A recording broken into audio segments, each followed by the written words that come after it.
Hello friends, तो कैसे हैं आप सब। आज हम अकाउंट्स का चैप्टर बिल्स ऑफ एक्सचेंज के बारे में सीखने वाले हैं।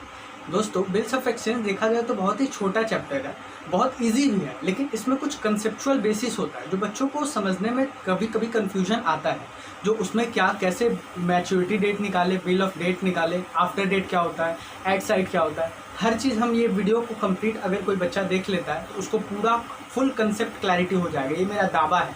इस वीडियो को देखने के बाद, इस वीडियो को एंड तक देखने के बाद आपको कहीं पे भी कंफ्यूजन नहीं आएगा। ये बेसिक इंट्रो वाला पार्ट है। इस वीडियो में मैं पूरा जितना भी थ्योरेटिकल डिस्कशन है अपना बिल्स ऑफ एक्सचेंज का, उसको पूरा मैं क्लियर करूँगा, तो आप वीडियो को एंड तक जरूर देखें। तो दोस्तों, बिल्स ऑफ एक्सचेंज से स्टार्ट करते हैं। ये टॉपिक बिल्स ऑफ एक्सचेंज क्या होता है। Bills of exchange NI act 1881 में कवर है, ठीक है। According to Section 5 of the Negotiable Instrument Act 1881 defines an instrument in writing contain an unconditional order signed by maker directing a certain person to pay a sum of money only to or order of a certain person or the bearer of an instrument। कहने का मतलब है bills of exchange एक type का negotiable instrument है, ठीक है। Negotiable instrument दो तरह का है। एक होता है अपना प्रॉमिसरी नोट और एक होता है अपना bills of exchange. Promissory note अपना कवर है सेक्शन 4 में of the NI act 1881 and bills of exchange cover है section 5 of the NI act 1881, ठीक है। बात करते हैं बिल्स ऑफ एक्सचेंज के बारे में।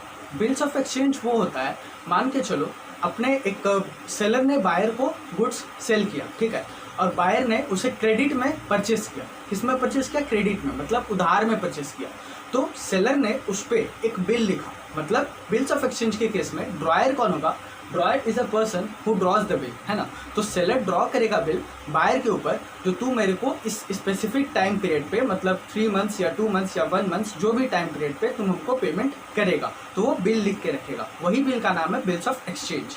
और ड्रॉयर उसको साइन करेगा और अपना कंसेंट देगा और फिर वापस से उसको ड्रॉयर के पास दे देगा, ठीक है। अब ड्रॉयर, उसके पास बहुत सारा ऑप्शन है, या तो वो एंडोर्स करे, या तो वो अपने पास ही रखे, या तो वो बिल्स फॉर कलेक्शन के पास भेज दे, या तो वो उसको डिस्काउंट करा ले बैंक से। तो वो सारा केस अपने डिस्कस करेंगे, ठीक है। तो बिल्स ऑफ एक्सचेंज में parties to bills of exchange के बारे में समझते हैं। तो बिल्स ऑफ एक्सचेंज में 3 पार्टी होता है। एक होता है अपना ड्रॉयर, एक होता है अपना ड्रॉई और एक होता है अपना पे, है ना।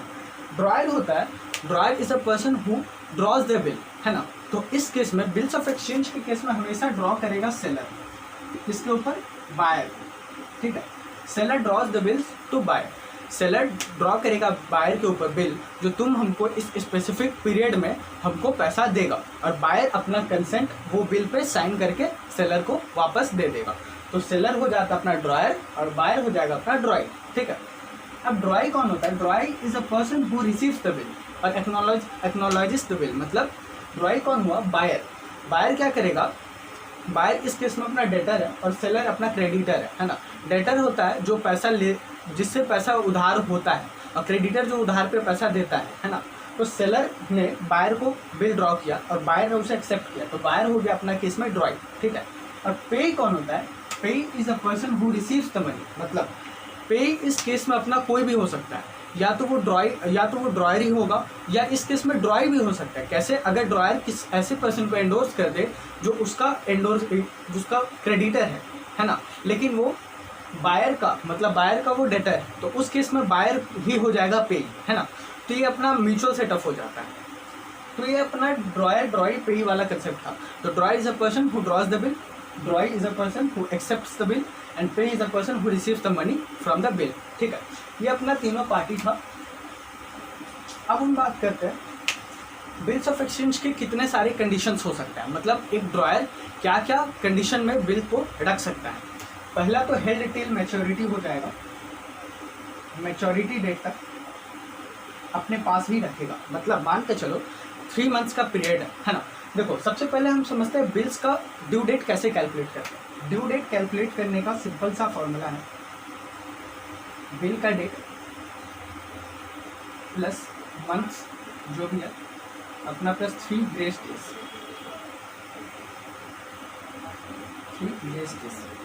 कहने का मतलब है जो बिल का डेट रहेगा, अगर हम 1/1/2016 में एग्जाम्पल लेट करते हैं, हम 1/1/2016 में मिस्टर एक्स ने जो अपना सेलर हो गया अपना केस में ड्रॉयर, वो ड्रॉ किया मिस्टर वाई के ऊपर एक बिल, ठीक है, वाई अपना बायर हो गया और वो ड्रॉई भी हो गया, तो उसको बोला 3 मंथ्स का पीरियड दिया, 3 मंथ्स प्लस 3 ग्रेस डेज,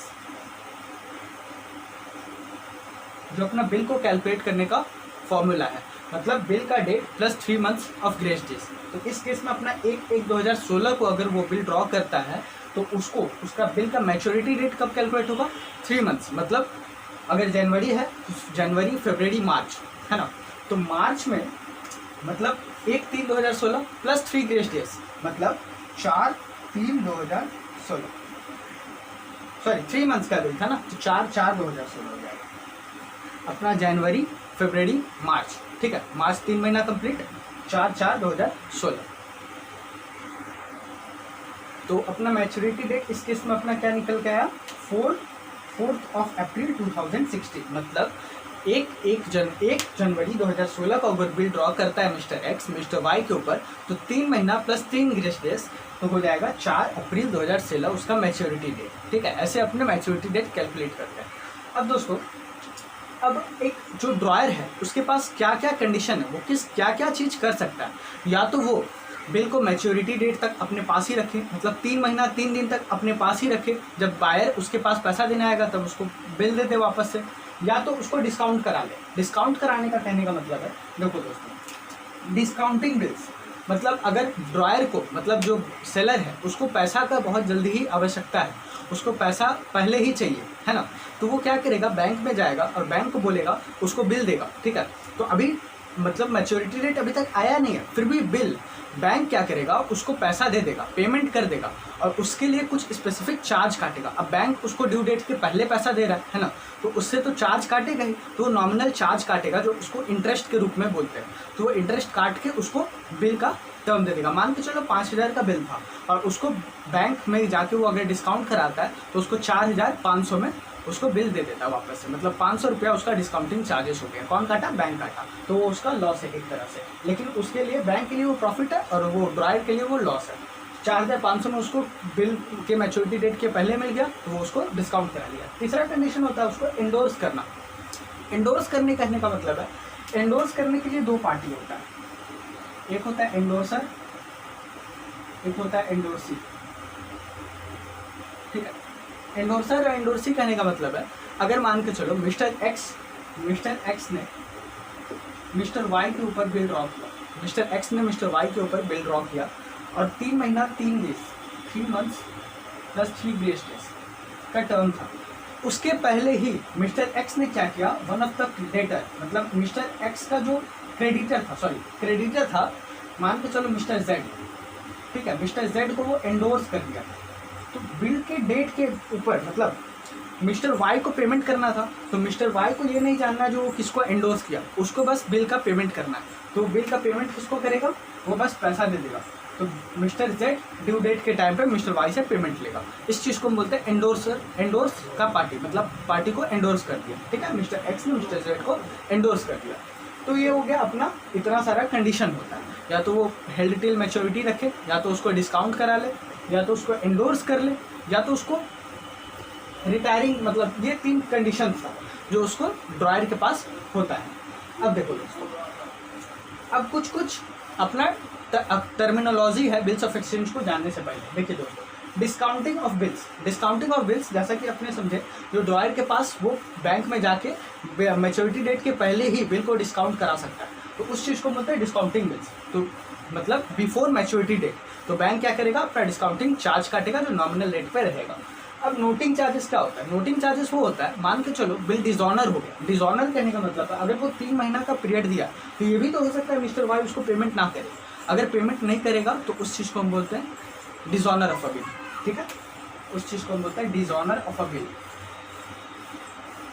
तो डिसऑनर ऑफ अ बिल का भी 3 कंडीशन है, या तो वो ड्यू डेट पे आके बोले मिस्टर वाई जो हम तेरे को पैसा नहीं देगा मिस्टर एक्स को, ठीक है, या मिस्टर एंडोर्स कर दिया तो मिस्टर जेड को, तो उस केस में डिसऑनर हो गया बिल। या तो वो बिल के मैच्योरिटी डेट के पहले ही आके बोल दे जो हम तेरे को पैसा नहीं दे पाएगा, तो उस चीज़ को हम बोलते हैं रिन्यूअल ऑफ अ बिल, ठीक है। रिन्यूअल ऑफ बिल का मतलब होता है cancellation of old bill and renewal of new bill. मतलब रिन्यूअल ऑफ बिल में पुराना बिल जो था अपना ये वाला था, उस पीरियड को कैंसिल करवा दिया ड्यू डेट के पहले ही। बायर आया सेलर के पास, बोला हम तेरे को पैसा नहीं दे पाएगा कुछ कंडीशन के हिसाब से, मतलब उसको कुछ पर्सनल रीज़न या कुछ भी रीज़न के कारण, तो उस चीज़ को बोलते हैं रिन्यूअल ऑफ बिल। तो बायर ने सेलर को बोला जो तुम मेरा पुराना बिल को कैंसिल कर दे और नया बिल पास ऑन कर दे, तो उस चीज़ को बोलते हैं renewal of bill, means cancellation of old bill and renewal of new bill. अब बात करते हैं retiring of bill under rebate. ऐसा भी तो हो सकता है मैच्योरिटी डेट के पहले ही बायर सेलर के पास आए और उसको पेमेंट कर दे, तो उस चीज़ को बोलते हैं रीबेट। अब बायर सेलर के पास ड्यू डेट के पहले ही आ जाए तो बायर ऐसा भी तो हो सकता है सेलर से उससे कुछ डिस्काउंट मांगे, तो उस चीज़ को बोलते हैं रीबेट। रीबेट इज डिस्काउंट उस बायर के लिए, मतलब डेटर के लिए, ड्रॉयर के लिए वो एक तरह से नुकसान होगा और ड्रॉयर के लिए वो एक तरह से इनकम होगा। तो हम जानते हैं इनकम अपना क्रेडिट नेचर का होता है। अगर जब भी मतलब ड्रॉई अपना बुक में जर्नल एंट्री पास करेगा तो उसको टू इनकम मतलब टू इंटरेस्ट लेके दिखाएगा, और वही जब ड्रॉयर अपना बुक में जर्नल एंट्री पास करेगा तो उसको डिस्काउंटिंग चार्जेस को डेबिट में करेगा, मतलब इंटरेस्ट को डेबिट में करेगा, क्योंकि वो उसके लिए एक तरह का लॉस है ना। अब देखिए दोस्तों, retiring of bill and rebate, renewal of bill, ये दो चीज़ सीख गए हम लोग। डिस्काउंटिंग ऑफ बिल समझ गए।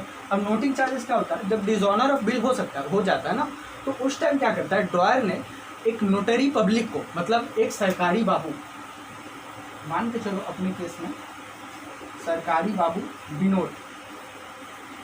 विनोद को अपॉइंट करके रखा है ना, विनोद को अपॉइंट किया और सरकारी बाबू अपना नॉमिनल चार्जेस काटेगा, या तो वो 40 रुपया काटे या 50, 100 जो तरह का रहता है ना। अगर बिल का मतलब वैल्यू था 5,000 रुपया और उसको नोटरी पब्लिक के हाथ में दे दिया, बोला जो तुम बिल ऑफ मैच्योरिटी के दिन तुम जाके मतलब अपना ड्रॉइंग से पैसा लेके आएगा, तो उस केस में नोटिंग चार्जेस अपना वो जो सरकारी बाबू है वो अपना कुछ चार्ज काटेगा, प्लस मतलब जितना बिल का डेट था, मान के चलो 5,000 का बिल था और नोटरी चार्जेस कितना हुआ 100 रुपया, तो 5,000 प्लस 100 5,100 रुपया चार्ज कटेगा, ठीक है। अब बिल्स फॉर कलेक्शन क्या होता है, बिल्स फॉर कलेक्शन ये होता है, मान के चलो एक ड्रॉयर है, सेलर है, उसके पास बहुत सारा बिल है, बड़ा बिजनेसमैन है, उसके पास बहुत सारा बिल इकट्ठा हुआ है, तो वो ऐसा उसके पास तो उतना टाइम नहीं है जो बार बार जाके वो जाएगा मैच्योरिटी डेट के टाइम पे या पहले ही बायर के पास जो हमको पेमेंट चाहिए या बैंक के पास, तो वो क्या करेगा बैंक को वो लायबिलिटी दे देगा, वो बोलेगा जो तू मेरा बिल को कलेक्ट कर, तो बैंक उसका बिल को कलेक्ट करेगा, ठीक है, मैच्योरिटी डेट के तरफ। तो मतलब बैंक का काम है बिल को कलेक्ट करना और उसको पैसा देना, किसको, ड्रॉयर को। तो उस केस में बिल्स फॉर कलेक्शन के टाइम पे बैंक फिर से अपना कुछ नॉमिनल चार्जेस काटेगा जो उसका कलेक्टिंग चार्जेस है ना। अब ये इतना पूरा कंप्लीट कंसेप्ट था। अब हम समझते हैं तीन चीज़, मतलब टर्म ऑफ अ बिल, है ना, टर्म ऑफ अ बिल। अब देखिए दोस्तों, टर्म ऑफ अ बिल क्या होता है।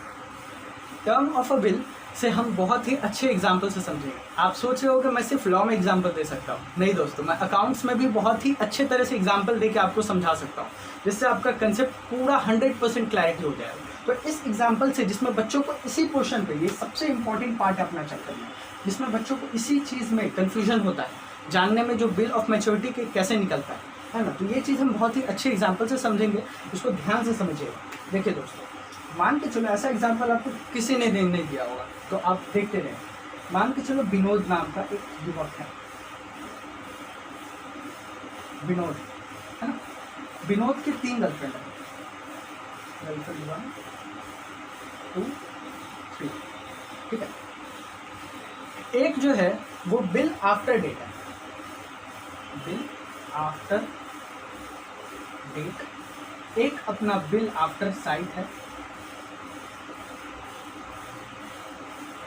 और एक अपना bill at sight. Bill after date वाली जो है सो बहुत ही मतलब एंजल प्रिया टाइप की है, मतलब कंजर, मतलब चालाक, है ना, चालाक गर्लफ्रेंड। मतलब जब विनोद उसको प्रपोजल दिया, किसको, एंजल प्रिया को, तो उसी दिन से वो उससे गिफ्ट मांगना स्टार्ट कर दी। कौन मांगने लग गई, उसकी गर्लफ्रेंड, विनोद की पहली गर्लफ्रेंड। तो बिल आफ्टर डेट उसको बोलते हैं जो मतलब डेट ऑफ ड्रॉइंग्स, मतलब जिस दिन बिल को ड्रॉ किए उस दिन से ही उसका मैच्योरिटी डेट कैलकुलेट करना स्टार्ट कर सकते हैं, ठीक है। विनोद की सेकंड गर्लफ्रेंड थी bill after site. After site का क्या था, वो बहुत ही खुददार गर्लफ्रेंड थी। खुददार मतलब अच्छी वाली।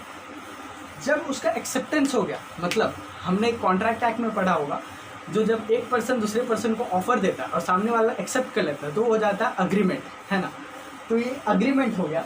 जब ऑफर एक्सेप्ट कर लिया विनोद का, उस दिन से वो पैसा मतलब गिफ्ट मांगने लगी, तो उस केस को बोलते हैं बिल आफ्टर साइट, मतलब डेट ऑफ एक्सेप्टेंस। जिस दिन बायर बिल को एक्सेप्ट करेगा उस दिन से मैच्योरिटी डेट कैलकुलेट करेंगे, तो उस चीज़ को बोलते हैं bill after site. Third girlfriend थी बिल एट साइट, ये सबसे चला। ये क्या, इसका इसका कोई भी ना बिल एट साइट है ना आफ्टर डेट है, ठीक है। इसका कोई भी मैच्योरिटी डेट नहीं, जब चाहे तब पहुंच जाए, जब चाहे तब पहुंच जाए। इसको एग्जांपल में हम चेक समझ सकते हैं। अगर हम चेक को बैंक में लेके जाते हैं तो बैंक ये नहीं बोलता है जो कल आप पैसा लेने या परसों आना, बैंक को उसी टाइम संग संग पेमेंट करना पड़ता है। तो वो अपना चेक का एग्जाम्पल है, मतलब bill at sight is a perfect example of cheque, ठीक है। तो ये अपना तीनों term of a bill calculate करने का तरीका था। अब हम कुछ एग्जाम्पल से अपने मैच्योरिटी डेट कैलकुलेट करेंगे, ठीक है, जिससे अपना पूरा लास्ट पार्ट है अपना इस चैप्टर का, जिसमें अपना पूरा कंसेप्ट क्लैरिटी हो जाए। तो दोस्तों, कैलकुलेशन ऑफ ड्यू डेट को समझने से पहले हम कुछ नोट कर लेते हैं। नोट करने वाला चीज़ क्या है, अगर मैच्योरिटी डेट मतलब डेट ऑफ मैच्योरिटी किसी पब्लिक हॉलीडे में पड़ता है ना, पब्लिक हॉलीडे, मतलब जब भी हम मैच्योरिटी डेट कैलकुलेट करेंगे तो ये दो चीज़ अपना माइंड में हमेशा होना चाहिए।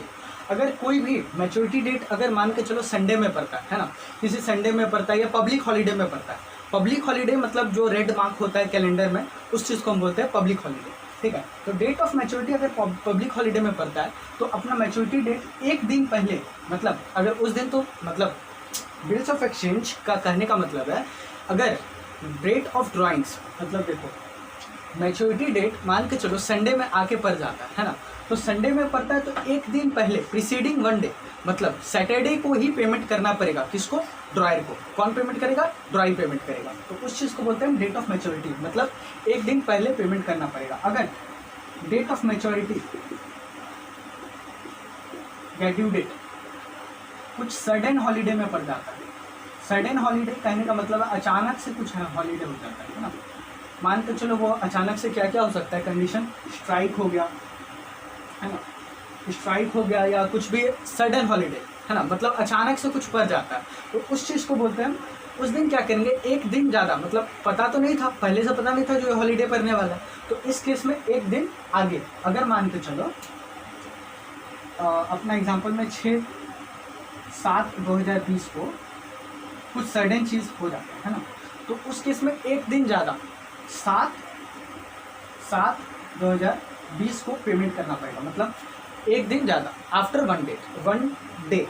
और डेट ऑफ मैच्योरिटी अगर पब्लिक हॉलीडे पड़े, एग्जांपल संडे, या मान के चलो 15 अगस्त को, 15 अगस्त भी अपना पब्लिक हॉलीडे है ना, रेड मार्क होता है कैलेंडर में, तो अगर इस दिन में अपना मैच्योरिटी डेट होता है तो उसको 14 अगस्त को पेमेंट करना पड़ेगा, ठीक है।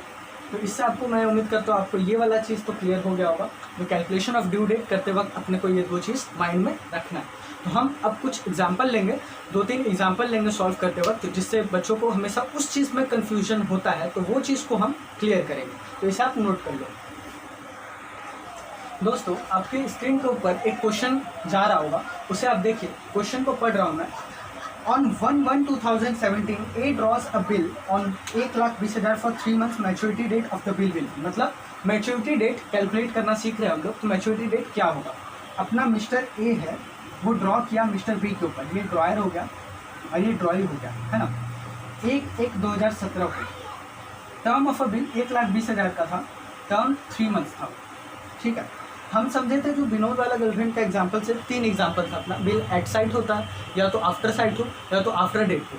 तो इस क्वेश्चन में बोला 3 मंथ्स मैच्योरिटी डेट, मतलब अगर कुछ भी नहीं बोले, हमेशा याद रखिए, अगर क्वेश्चन में ना ही आफ्टर डेट बोले, ना ही एट साइड बोले, ना ही आफ्टर साइड बोले, तो उस केस में हम लोग क्या अज्यूम करेंगे, after date, default condition after date. तो इस केस में देखिए दोस्तों, कहीं पे भी कुछ भी नहीं बोला, मतलब ना ही बिल एट साइड बोला, ना ही आफ्टर साइड बोला, तो उसको हम लोग आफ्टर डेट समझेंगे। आफ्टर डेट कहने का मतलब है डेट ऑफ ड्राइंग से ही उसको हम कैलकुलेट करेंगे मैच्योरिटी डेट। तो 1/1/2017 term 3 months plus 3 grace days, मतलब 4 4 2017, ठीक है, 1/1/2017 प्लस 3 मंथ्स प्लस 3 ग्रेस डेज। तो अपना मैच्योरिटी डेट कब होगा? 4 अप्रैल 2017, ठीक है। तो ये अपना टर्म था। अब सेकंड क्वेश्चन बात करते हैं।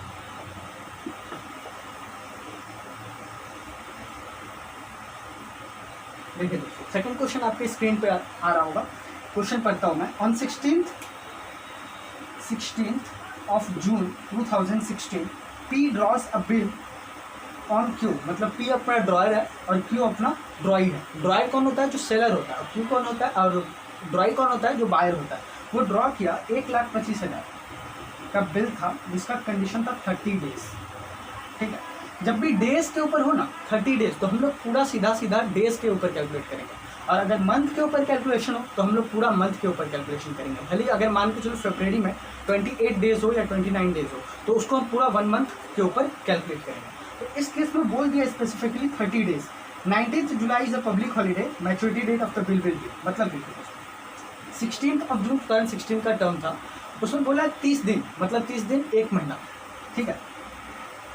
तो 1 महीना अपना 16th of जुलाई 2016 हो गया, plus 3 grace days is equals to 19th of July 2016 आपका मैच्योरिटी डेट पड़ रहा है। लेकिन क्वेश्चन में क्या बोल के रखा है? 19th July is a public holiday, मतलब रेड मार्क, पब्लिक हॉलीडे। तो पब्लिक हॉलीडे के केस में हम लोग क्या पढ़े थे? 1 दिन पहले, तो मतलब 18 जुलाई 2016 को मैच्योरिटी डेट होगा, ठीक है। तो ये था अपना क्वेश्चन नंबर 2।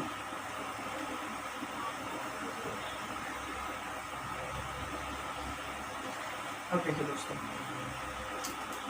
थर्ड में बोला है क्वेश्चन नंबर 3, आप ध्यान से देखिएगा।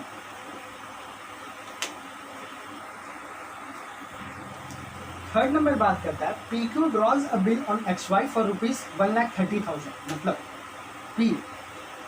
PQ नाम का आदमी है, वो ड्रॉ किया XY के ऊपर 1,30,000 का बिल था 1/1/2017 में, ठीक है।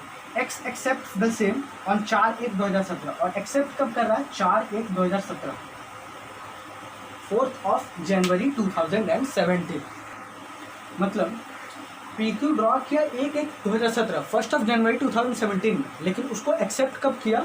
XY 4 जनवरी 2017, मतलब 3 दिन के बाद। अब इसमें क्वेश्चन में क्या बोल रहा है? For period of 3 months after date what will the maturity date of the bill. देखिए दोस्तों, मैंने कहा था ना डेट पे डिस्कस करना है, तो इसमें क्या बोल दिया है specifically after date. After date क्या होता है? जब डेट ऑफ ड्रॉइंग्स, तो भले ही वो 4/1/2017 को एक्सेप्ट करे, उससे मतलब नहीं है। जब वो ड्रॉ किया, मतलब 1 जनवरी 2017, उस दिन से ही अपने को 3 months plus 3 grace days, 3 months plus 3 grace days calculate करेंगे, मतलब 4/2017 4 अप्रैल 2017 को मैच्योरिटी डेट होगा। हम लोग यहाँ से कैलकुलेट नहीं करेंगे, क्योंकि अगर यही क्वेश्चन में अगर स्पेसिफिकली बात करता आफ्टर साइड का, आफ्टर साइड का मतलब होता है डेट ऑफ एक्सेप्टेंस, मतलब डेट ऑफ एक्सेप्टेंस कब था? 4 जनवरी 2017। तो उस केस में हम यहाँ से कैलकुलेट करते हैं अपना मैच्योरिटी डेट। तो यहाँ से क्या निकलता? 4 मतलब 3 महीना अगर जोड़ ले तो 4 अप्रैल 2017 प्लस 3 ग्रेस डेज, मतलब 7/4/2017 को अपना मैच्योरिटी डेट कैलकुलेट होगा।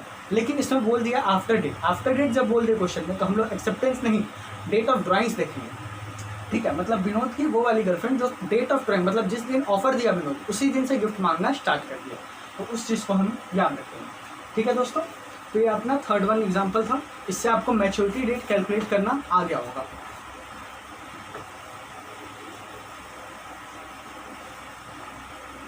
तो दोस्तों, ये अपना पूरा कंप्लीट कंसेप्ट क्लैरिटी था बिल्स ऑफ एक्सचेंज के ऊपर, जिसमें हमने थ्योरेटिकल एनालिसिस किया। तो इस चैप्टर का कितने सारे टर्म्स होते हैं वो सारा आपने डिस्कस कर लिया।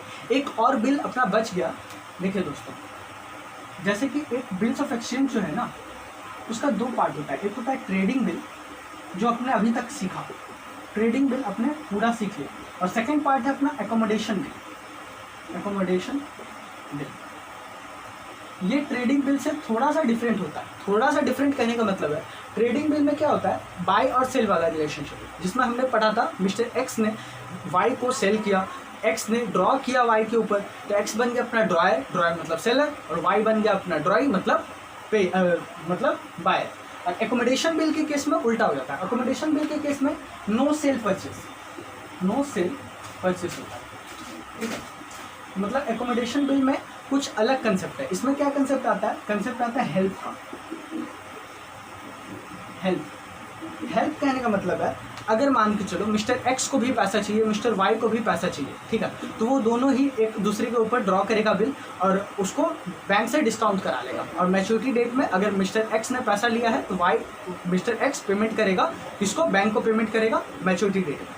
लेकिन उसको अगर मतलब पैसा का अगर आवश्यकता है तो वाई को कंसर्न करके वो उससे बिल ड्रॉ करवा सकता है। उस चीज़ को हम बोलते हैं एकोमोडेशन बिल। इसके ऊपर भी मैं एक स्पेसिफिक वीडियो बना दूंगा, अगर आपको इसमें कन्फ्यूजन आता हो तो आप वीडियो के नीचे कमेंट करना, अगर आपको इसमें प्रॉब्लम आता हो तो मैं उसके ऊपर भी एक स्पेसिफिकली वीडियो बना दूंगा। तो ये अपना पूरा कंप्लीट कंसेप्ट क्लैरिटी था बिल्स ऑफ एक्सचेंज के ऊपर। इसमें हम पूरा थ्योरेटिकल एनालिसिस किए थे, अब हम प्रैक्टिकल अप्रोच से सीखेंगे। तो थ्योरेटिकल डिस्कशन आपको उम्मीद करता हूँ क्लियर हो गया होगा। अब मैं एक स्पेसिफिकली और एक वीडियो बना दूंगा जिसमें जर्नल एंट्री होगा, how to pass journal entries in case of bills of exchange. उसमें हम पूरा जर्नल एंट्री बात करेंगे, क्या क्या केसेस है उसमें मैं पूरा जर्नल एंट्री बता दूंगा। मैं चाहता तो इस वीडियो को और भी लंबा कर सकता था, 1-2 घंटा का वीडियो बनाता, लेकिन आप उसे देखते नहीं, क्योंकि मैं वो अपने को कंसेप्ट क्लैरिटी होना चाहिए, वो वीडियो देख के वीडियो समझना नहीं समझे वो नहीं रखना चाहिए। कम से कम वीडियो में बनाऊंगा, छोटा से छोटा वीडियो में पार्ट में डिस्कस करूंगा और आपको पूरा कंसेप्ट क्लैरिटी में एक ही वीडियो को आपको देख के समझ में आ जाएगा। ये अपना पार्ट 1 का डिस्कशन था, इसमें हम पूरा थ्योरेटिकल एनालिसिस किए। अब सेकंड पार्ट में अपने जर्नल एंट्री में बात करेंगे, how to pass journal entries in case of bills of exchange. ठीक है, तो आप इस वीडियो को एंड तक जरूर देखें और अगर आपको ये वीडियो पसंद आए तो वीडियो को लाइक करें, शेयर करें, कमेंट करें और ज़्यादा से ज़्यादा बच्चों को शेयर करें और सब्सक्राइब करना ना भूलें।